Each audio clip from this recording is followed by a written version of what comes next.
TikTok is probably the biggest worry for young mental health at the moment. My name's Ben. This is Problem with Being Awake. Please feel free to listen to my ideas as long as you care to. The reason I say that is there's actually a less of an increase of teen suicides when TikTok came along. Now, before that, you'd had Facebook, which started the whole thing. And then Instagram was a massive jump up. And then there was a plateau there, and that caused a lot of teen suicides. Twitter, same thing. Teen suicides went on the rise. TikTok is still on its way up, but teen suicides are not comparably on their way up. But it's very damaging to the mental health of the individual. Now, this idea of the victimizer narrative is played out quite a lot by the woke people on TikTok. You've probably seen 1,000 videos of conservatives just demolishing their arguments and ideas, like men can get pregnant, men have periods. None of it's true. Wokeism is much more a Marxist religious cult movement that can't stop, because if everything woke becomes the norm, by definition it then has to change, because its exact definition is to be against the status quo, the norm. So it can never usher in a reality and then not be the enemy to that reality. So you see how it can construct itself into multiple layers of craziness. This isn't going to happen because society won't allow it. Society is in the Western world has wildly voted no on the woke issue. And I mean, there was no better example. I'm just going to play a few of these for you, but here are some people reacting on TikTok to Trump's Trump's victory and their mental breakdown. So have a look at this, but keep in mind that all of these people in some way or another had to position their phone and had to have the desire to make these videos. These aren't organic emotions. They're emotions that are being driven up to get attention. And TikTok is all about seeking attention. So here, have a look at these clips, a couple of minutes of them, and then I'm going to come back in. And just the first 2 or 3 where conservatives have just played music to it to make it sound more entertaining. I think it's funny. But you have a look. I'm sorry. No, no, no, no, no.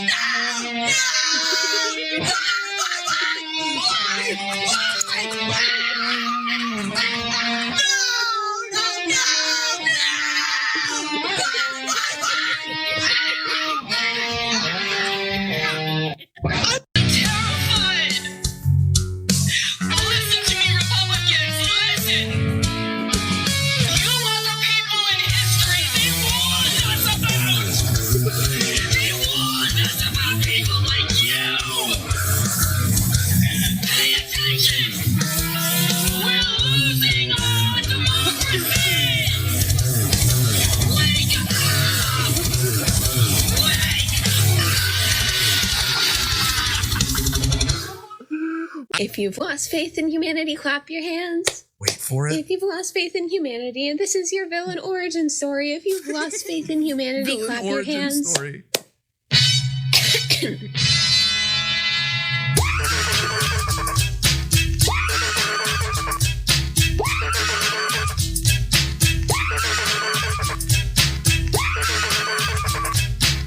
You guys got your cheap ass groceries and your cheap ass fucking gas because you're fucking broke as shit. You're fucking broke. You're fucking broke.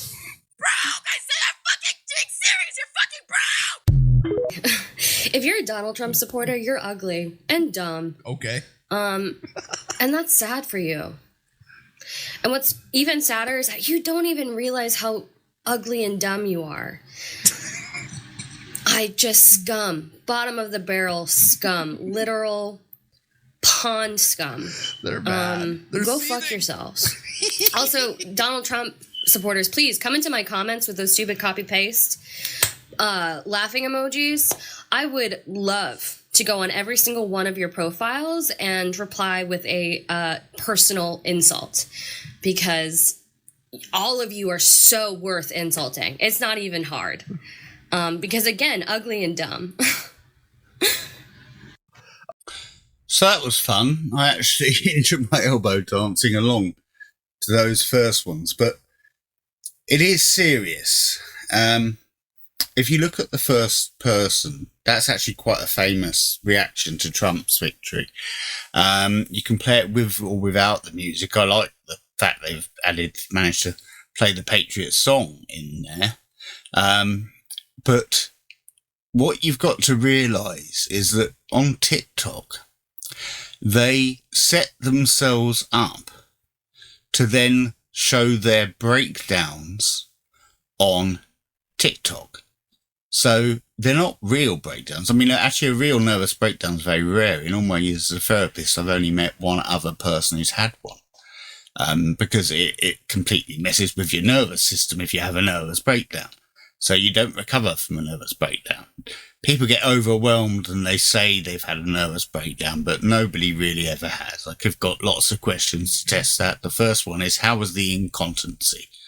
Because if you've had a nervous breakdown, your nerves are not signalling that you need to go to the toilet when you actually do. So, you know, that's what a nervous breakdown is. It's a breakdown of the signaling system from your brain to your body. It's not a mental breakdown. Now, do these people need help? Yes. Will they accept help? Not at the moment, because they still think there's some life left in wokeism, whereas Donald Trump's election was a big knockout punch to it. And James Lindsay, who's probably the global expert on the ideology, is, again, every global expert is saying it's dying, and it is, because it pushed back against conservative normality. And because of the idea of wokeism, which is a Marxist religious-based cult ideology based on victimhood and oppressor-oppressed mentality, so keeping people in the mentality of being victims, that's not good, because that's been done by identitarians on the far left, in academia, in government, in the workplace, who are pushing these agendas on kids. And that being a victim and feeling like a victim and feeling that social justice is the most important thing in the world is actually a horrible mental state to be, because the amount of hate you have to harbour to get involved in that is really quite strong. And the difference with TikTok and teen suicide is it hasn't had the suspected rise in that, but I put that down to the fact that people can find echo chambers for their beliefs. So all those videos are about TDS. I mean, notice the final one said, please leave a comment so I can come back and insult you personally, as if she's important. You know, I make these videos. I've been doing this for years. I am not particularly important. People know my face. I mean, I've got fans, but I'm not particularly, I wouldn't say that I've got particularly high amounts. I'm writing a book, and that's my only way really to get through this cultural war with sanity, really. And it is a book named after my channel. But these people at the moment, can they be helped? Yes. Will they accept help? Not currently. And that's a big problem. Wokeism is like a bathtub that's been left to run and it's flooded the bathroom. And the key thing we need to do is to turn off the tap before we mop up the mess. Now, when Donald Trump comes into on January 20th, when he's inaugurated as president, he will ban things like CRT, which teaches people how to hate and be racially hate each other. Mainly white people. It's now just about that and the victimhood intersectionality, the Marxist victimhood intersectionality chart is what all of this victimhood stuff is based on. And it's very toxic for any human mind. So you can't believe in it and have a happy life. You just can't, because you have to be angry the whole time at every injustice in the world. Now, I'll note that not one person has tackled the fact there are 50 million slaves alive today, nor did they tackle the mass genocide in Syria. But Gaza, or Gaza Floyd, as it was very well referenced yesterday, it's similar to the George Floyd movement, the Gaza Floyd movement. It's an obsession of the far left radicals. Because there's much worse humanitarian things going on around the world, but they focus in on this one, and they've been programmed. Our children on October the 6th were not anti-Semitic, or did not realise they were, but come the 7th, my God, they were. And there's been a protest every day in London and every day in New York, since sometimes up to 70 in New York, of people protesting anti-Israel and now pro-Hamas, and all that kind of thing. And it's horrible. And when we celebrated Veterans Day, they celebrated Martyrs Day. So they were celebrating the death of terrorists. Now, we've got to the point where we're negotiating with terrorists, but that should have been off the table forever, because it's only going to get worse. We only have to negotiate with worse terrorists with more power. So we should stop doing that. But make no mistake, this was propagated by our enemies, and I can prove it, because the first donation that started wokeism was $7.2 billion from Qatar given to the UN, and it was spread through their various tendrils, who are all quite corrupt, the most corrupt being UNESCO.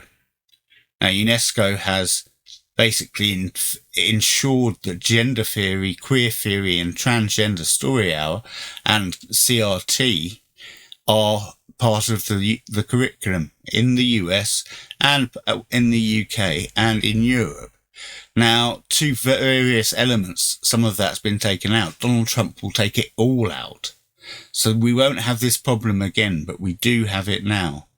And the solution is, these children can come back. They can be de-brainwashed. They can get rid of their colonial ideas of seeing the world, history, and wanting to delete it rather than learn from it. Because if you don't pay attention to history, you're doomed to repeat it. But if you delete it, you're guaranteed to repeat it.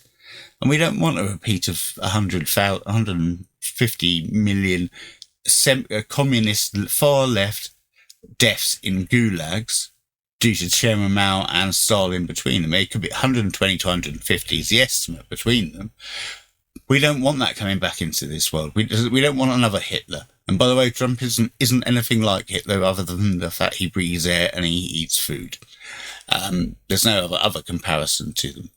There was much more of a comparison to the Democrat Party and Hitler, and Kamala Harris and Hitler, than there ever was Donald Trump and Hitler. Because they had the three things you need to be a totalitarian state. You need your legal arm to weaponize itself against your opponents. That was done against Donald Trump and John F. Kennedy. And you need your spy agencies to censor and spy on your systems. That was done through Facebook, the FBI, and the CIA. And then you need a media propaganda that repeats the talking points of the government. And if the US media, left-wing bent media, is not the best example of absolute propaganda and staying on message all the way through Kamala Harris's campaign, they did everything to prop her up. She failed because she was inadequate. And they were inadequate because they weren't reporting the news. They weren't objective. They were simply opinion people who kept saying the same thing. Threat to democracy for Trump's Hitler. Now they're struggling because they know it's not true, but they can't go back totally. So it's becoming a ridiculous thing in America, but it's creating the victimhood mentality and teaching it and indoctrinating it into so many people in Gen Z has done so much real life damage that these people might never be able to come back and lead normal lives. And that, I believe, is a very sad thing. So just remember, when you're seeing someone break down on Twitter, it's not real, because they've set up their TikTok thing. Because otherwise, how's the video there? If you had a real breakdown, you wouldn't video it. That's not how the life works. You might have had one and thought, I need to have another one and video it so I get likes and followers or whatever it is that you're looking for to satisfy you for that day. Because you've got depressive hyperarousal disorder and you have to be satisfied every day inside your echo chamber. So I'll leave it there, but TikTok is the most, I believe, damaging to young mental health of all of the platforms at the moment. But that it has contained a bit of teen suicide because of these comfort bubbles. So we'll see what happens. But at the moment, TikTok is a very dangerous place to be. And it's a very dangerous place to be if you want a clean mind and you want to live a contented life. So I'll leave it there. You be the judge. Please do leave comments and likes and subscribes and all that YouTube jazz. I enjoy making the video. You be lucky this week. I'll be good. And I'll see you soon.